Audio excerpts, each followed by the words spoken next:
do we deal with being disappointed or let down by someone we loved, trusted, and respected? We must have some expectations with people. Otherwise, how do we learn and develop ourselves? So yes, of course, we have to have some expectations as we move through the world.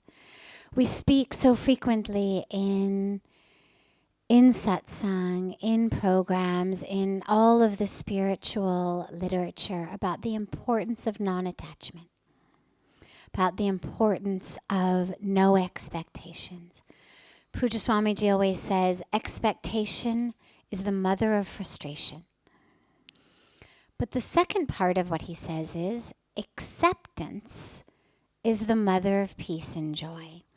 And the reason it's important to remember both of those is the opposite of the frustration that we get from expectation is the peace and joy that we get from acceptance.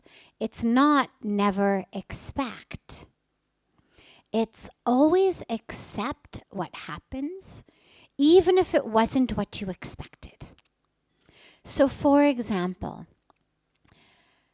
in order for us to move through the world, we have to expect that our house won't burn down while we're asleep in it overnight. Otherwise, there's no way you could fall asleep at night if you weren't pretty sure that your house would still be standing when you woke up in the morning, that your loved ones would still be next to you in bed or in the room next to you. You couldn't go to sleep. I mean, who could go to sleep if you didn't expect that your house or your children or your spouse or your parents would still be there when you woke up in the morning? When we cross the street, we have to expect that a car is not going to accelerate when they see us and try to run us over. Otherwise, we'd never be able to cross the street. As we sit here in the room, we have to expect that the roof is not going to fall on us. That whoever built this room built it with the commitment to excellence and the knowledge and the expertise that one should have. Otherwise, we'd all rush out of this room immediately. So in order for us to live, there have to be some expectations. Similarly in our relationships. In order for me to give myself fully to you, I have to expect that you're not going to hurt me. If I'm going to give you my heart, and I'm going to love you with all I am and all I have, I have to expect that you're not going to take a knife and stab it in my heart while I sleep. Literally. But I also have to expect that you're going to take my love as the precious gift that it is. And you're not going to throw it on the ground and stomp on it and hurt me. These are the expectations we have to move through the world with. Otherwise, we would literally be paralyzed. Or we would have to be so emotionless. I mean, can you imagine what it would take in your own heart to live in such a way that you went to sleep every night with no expectation that the world would be there in the morning? That you stepped off the curb with no expectation that the cars would stop? That you got in an airplane with no expectation that it wouldn't fall out of the sky? You'd have to either be paralyzed or numb. So we have expectations. Those are not the problem. Expecting that people are not going to hurt me is not the problem. Expecting the airplane's not going to fall out of the sky is not the problem. The problem is what happens when that which we didn't expect happens. Didn't think you were going to hurt me? You did. Didn't think that plane my parents was on was going to crash? It did. Didn't think that a fire was going to burn down my house overnight. It did. Thought my loved one was going to be there when I woke up in the morning. They weren't. Or maybe their body was, but their soul had left the body. That becomes the question. And this is where our spiritual practice comes in with acceptance, is the awareness, A, that we have no control over it. The anger that so many of us feel is an anger at having had an expectation, not just that certain things are going to happen in the universe, but that I had some control over it. For example, I plan a picnic for my birthday. I plan it with the expectation that it's going to be a sunny day.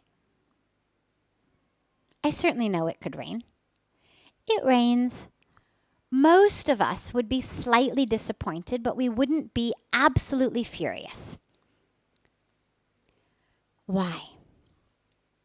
Because we didn't have an expectation of control. We expected that in the summertime it was going to be sunny, not rainy. But we didn't really have an expectation that the weather was going to do what we wanted. We were just taking a gamble. It was a good gamble. 99% of the days in summer it doesn't rain. But we always knew there was that 1% chance, and we took the risk. We're disappointed but not furious. With other things that happen, the reason we become so hurt and so furious is it's not just that we had the little expectation of how it was going to be, but there was also an element of control. That somehow my wanting it, my expecting it, it being right, means that that's what should happen. That me being a good person or my parents being good people should somehow mean that bad things don't happen. That me loving you should mean that you treat me well. So it's not just that I expect it because that's the usual. Most planes don't fall out of the sky. Most nights the house bus doesn't burn down. Most times when we treat someone with love, they treat us back with love. But we actually have another layer of expectation that somehow I have control over this because it's right or because it's what I want. And this is what creates the problem, because this is what leads to not just disappointment, not just sadness, but the inability to accept, the absolute fury, the how dare you feeling. Very few of us would look up at the clouds and say, how dare you? We understand the weather's got its own pattern, some fluke, something happened. But with people in our lives, we have such built-in expectations and control that it's literally the how dare you. And the important thing to remember is we have no more control over the people around us than we do over the weather. Everyone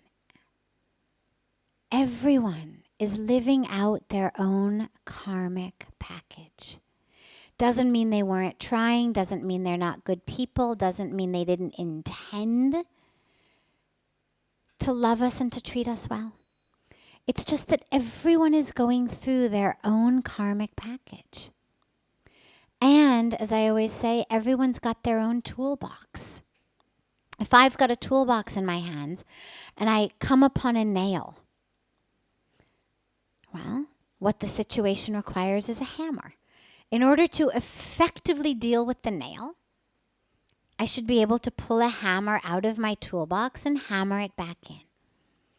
But if I don't have a hammer in my toolbox, if all I've got in my toolbox is a paintbrush, I'm not going to be able to deal with that nail in an effective way. I'll pull my paintbrush out and I'll smack the nail. But chances are I'm going to hurt my wrist. I might injure the wall. I might get paint on it if there's still leftover paint on my paintbrush. I might hurt my paintbrush. But not because I intended to make such a mess of the situation. I just didn't have the right tool in my toolbox. And in our lives, when situations arise that require patience, or that require compassion, or that require understanding, or resilience, or surrender, or compromise, or all of these things that are so crucial in our relationships. Well, if I don't have that in my toolbox, if all I've got in my toolbox is anger and fear and reaction, then even though the situation requires patience, I don't have it. And our toolbox gets created and built based on so many aspects of our lives, our childhood, our parents, our own experiences, our education. That's how we build up our toolboxes. We don't, unfortunately, come into this world with a toolbox. Anybody ever noticed how patient a baby is? How compassionate of other people's needs a baby is? Yeah, not very. What do you mean Mom needs to sleep? I want to eat. What do you mean you've got something else to do? I want to eat. These toolboxes get developed. But if through situation, through our family situation, through our education, through our experiences, we didn't end up having models.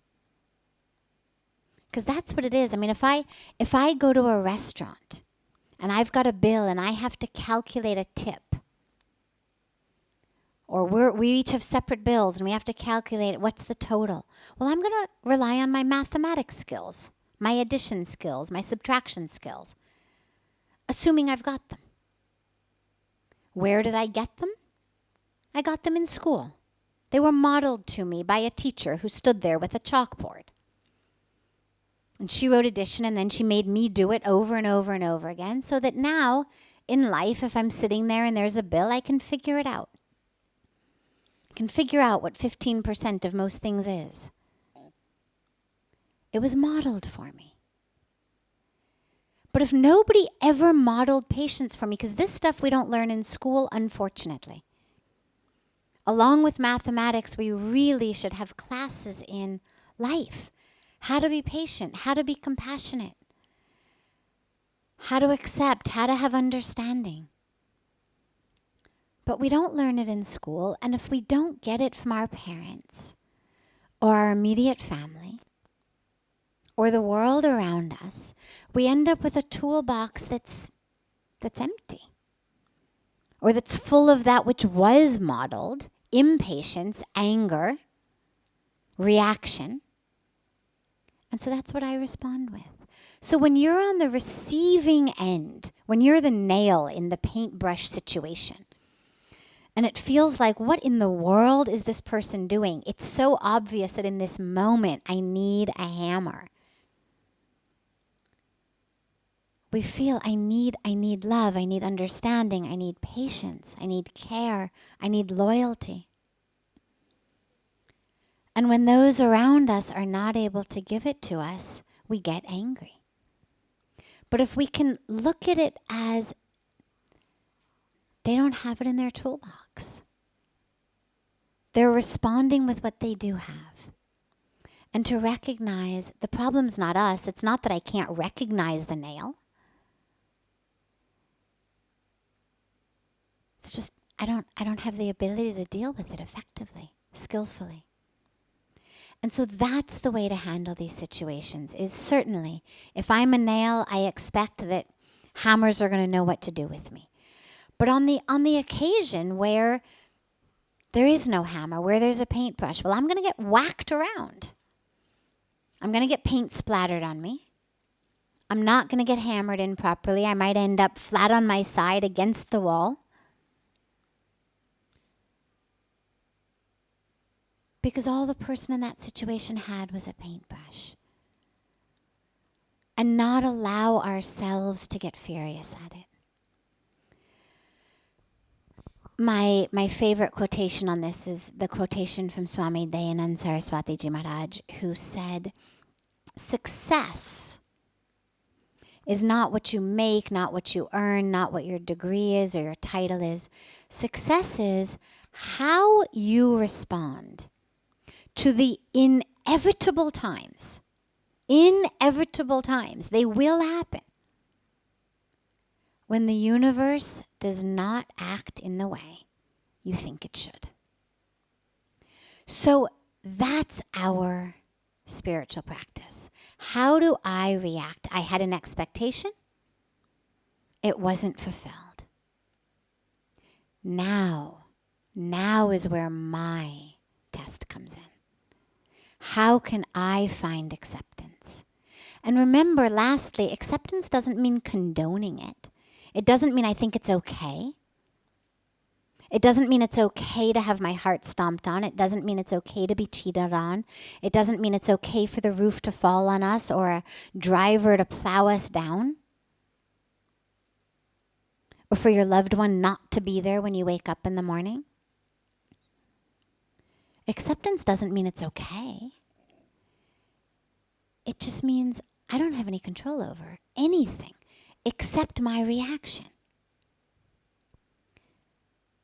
And I really, really, really want to live in peace. I really want to experience joy in life. And until and unless I can create space in my heart, in my life, in my mind for the fact that this happened, I'm not going to be able to experience peace or joy.